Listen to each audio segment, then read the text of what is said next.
श्री कृष्णा, स्वागत है आप सभी का मेरे चैनल गीता का सार में। तो दोस्तों, आज मैं आप लोगों के लिए एक छोटी सी रोचक कथा लेकर आई हूँ जो हमारे श्रीमद् भगवत पुराण से संबंधित है।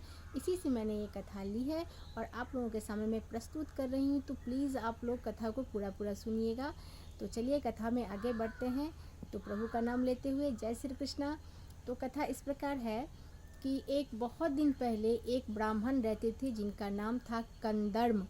कंदर्म जो थे वो प्रभु के बहुत ही बड़े भक्त थे। वो श्रीमद् भगवत पुराण रोज़ पढ़ा करते थे और प्रभु को सदैव उनकी सेवा में वो लीन रहते थे। प्रभु को मनाते थे, रिझाते थे। तो उन्हीं के सेवा में उनकी दिन रात गुजरती थी।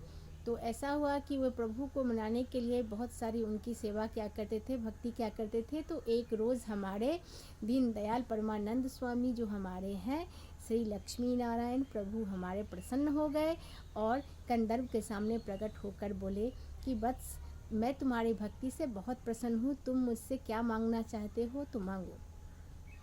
तो इतना सुनकर कंदर्प के आंखों में पानी आ गया। निश्चल भाव से उन्होंने प्रभु को पहले प्रणाम किया और फिर उसके बाद अपने मन को शांत करते हुए उन्होंने भगवान से जो मांगा अनोखी चीज़ वो मैं आप लोगों को बता रही हूँ।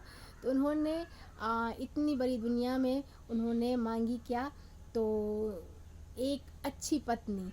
एक अच्छी पत्नी का मतलब ऐसी कि जो गृहस्थ आश्रम को अच्छे से चला सके, उनकी मनोभावना को समझ सके, उनकी थोड़ी बहुत सेवा करे और वो प्रभु की परम भक्तिनी हो और उसके वंश को आगे बढ़ा सके। इस तरह के गुण जिस कन्या में हो, उन्होंने वैसी पत्नी मांगी, वैसी कन्या से विवाह करने की प्रभु के सामने इच्छा प्रकट की।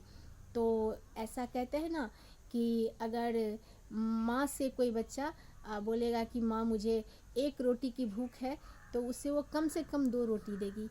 तो उसी तरीके से प्रभु को उन्होंने जिस तरीके से कंदर्प ने कहा कि मुझे एक ऐसी पत्नी चाहिए, बहुत ही साधारण, लेकिन इस तरह के गुण उसमें होने चाहिए।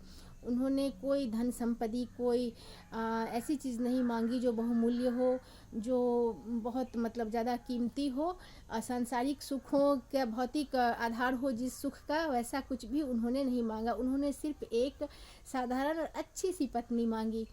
तो प्रभु प्रसन्न इतने हो गए थे उन पर, उसके सेवा भाव से, उसके भक्ति भाव से, उसके निष्कपट भावना से प्रभु इतने प्रभावित हो गए थे कि उन्होंने उस साधारण कन्या से विवाह करने की जो उनकी मनसा थी, जिसमें ये 3-4 गुण हो, जो प्रभु की भक्तिनी हो, उनकी सेवा करे, उनके वंश को आगे बढ़ाए, तो सभी सामान्य तह मिल जाती हैं। कन्याओं में ये सब सारे गुण होते हैं और शादी के बाद जो गृहस्थ आश्रम संभालती है उनमें ये सारे गुण आ जाते हैं। तो उन्होंने कुछ ज़्यादा नहीं मांगा था, लेकिन प्रभु ने उससे जितना मांगा था उससे कई गुना ज़्यादा प्रभु ने कंदर्प को दिया। तो उन्होंने क्या किया कि उन्हें तथास्तु कहा और कहा कि तुमने जो मांगा है उससे तुम्हें कहीं ज़्यादा बढ़कर मिलेगा, जिससे तुम्हारा जीवन, तुम्हारे सारे मनोकामनाएं पूर्ण हो जाएगा और तुम हमेशा खुश रहोगे अपने जीवन में।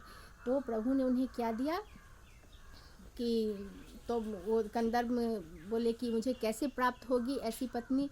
तब उन्होंने कहा कि वो सब सारी मेरी चिंता है, प्रभु ने कहा। तो जब एक राजकुमार के, एक राजा के यहाँ जो थे, एक राजकन्या थी, उनकी एक ही पुत्री थी, एक राजा थे। मैं यहाँ पे राजा की नाम भूल रही हूँ कि राजा का क्या नाम था, वो मुझे याद नहीं है। लेकिन जब वो राजा जो थे, उनकी बेटी का नाम था वेद स्वरूपा। वेद स्वरूपा बहुत ही गुणी और एक राजकन्या थी और वो राजकुमारी थी, एक ही बेटी थी वो राजा की, और बहुत ही गुणवंत, बहुत ही पढ़ी लिखी, बहुत ही ज़्यादा समझदार थी और बहुत ही सुंदर थी। जैसा कि उसका नाम था वेद स्वरूपा, वैसे ही वो बहुत ही गुणी और बहुत ही सुंदर थी। तो ऐसा हुआ कि उस नगर से ये राजा, एक यज्ञ का आयोजन हुआ जिसमें ब्राह्मण जो थे कंदर्प वो पूजा पाठ कर रहे थे। तो राजकुमार ने उसकी प्रतिभा, जब राजा ने उसकी प्रतिभा देखी, वो राजा भी उस पूजा में वहाँ उपस्थित थे। तब जब वो राजा वेद स्वरूपा के पिता जो थे राजा, उन्होंने जब उस देखा कि इतना सुंदर ब्राह्मण है और इतना अच्छा इसका संस्कार है, इतना अच्छे से पूजा पाठ करता है, इतना भक्ति है इसे भगवान के प्रति, इसे भगवत भक्ति प्राप्त है, इसे भगवान की कृपा है इस पर, तो उस राजा को ये राजकुमार ये जो ब्राह्मण थे, ब्राह्मण कुमार कंदर्प, वो उसको बहुत पसंद आ गया और उससे उसकी वो व्यवहार से वो बहुत प्रसन्न हुए राजा। तब उन्होंने क्या किया कि वहीं पे घोषणा कर दी कि ये जो ब्राह्मण कुमार है उनको बुलाकर उन्होंने पूछा कि क्या आप विवाह करने के इच्छुक हैं।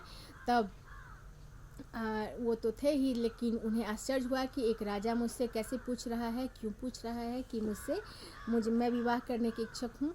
तब लेकिन उन्होंने सहमति में सिर हिलाई। तब राजकुमार ने ऐसा ब्राह्मण कुमार ने जब सहमति में सिर हिलाई कि मैं विवाह करने के लिए इच्छुक हूँ, तब राजा ने कहा क्या आप मेरी पुत्री वेद स्वरूपा से विवाह करना चाहेंगे। तब उन्हें तो मतलब खुशी का ठिकाना न रहा ब्राह्मण कुमार को।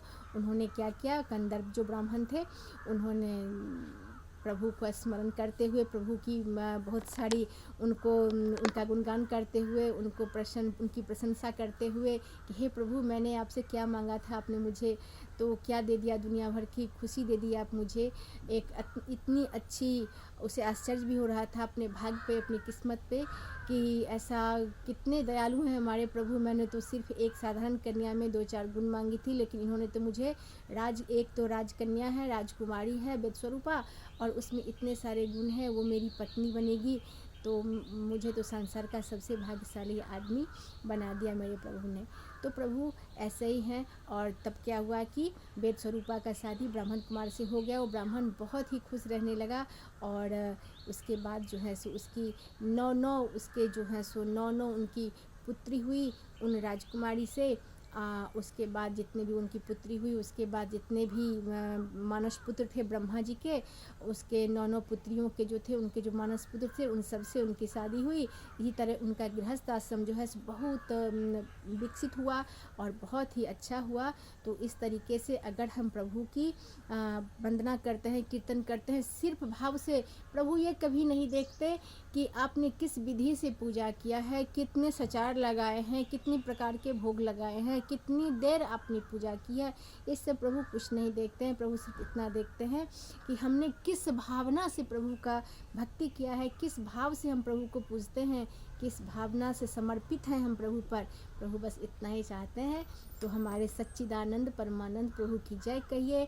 और जिस तरीके से कंदर्प और देवी वेद स्वरूपा का शादी हुआ और उनकी गृहस्थ आश्रम बहुत ज़्यादा फली फूली, और उससे सृष्टि का, ये कथा उस समय की है जब हमारे ब्रह्मा जी सृष्टि का निर्माण कर रहे थे। ये कथा उसी समय की है। तो चलिए, आज ये कथा सुनाकर मैं अपने आप को बहुत ही कृतज्ञ महसूस कर रही हूँ। तो आप लोग इस कथा को पूरा देखिएगा और मेरे चैनल गीता का सार को ज़रूर सब्सक्राइब कीजिएगा। वीडियो को लाइक शेयर करना नहीं भूलिएगा।